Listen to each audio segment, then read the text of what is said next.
Hi, I'm General George Casey, a retired Army general, and for the last 6 years, a distinguished leadership lecturer at the S.C. Johnson College of Business at Cornell. And the subject of my class is leading in a VUCA world, a volatile, uncertain, complex, and ambiguous world. And that's certainly what we're living in today.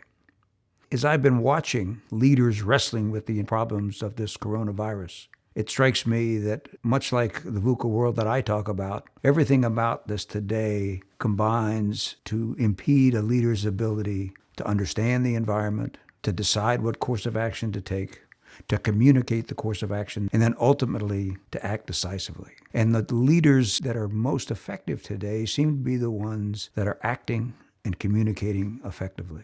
So the question is, how can you act in this swirl of events? How can you get your arms around it to the point that you're comfortable driving action forward?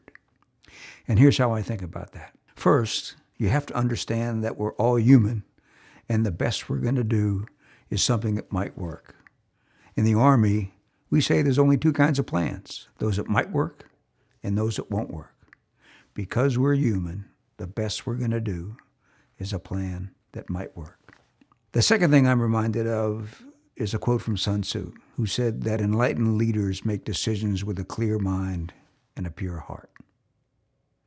When I was confronted with really difficult decisions, I tried to make my decisions with a clear mind. I dove deeply into the subject. I collected as much information as was possible, and I did my homework. I had to be comfortable that I'd given it my best effort. And then I had to be able to look myself in the mirror at the end of the day and say, I'm doing this for the right reasons. I'm doing this with a pure heart.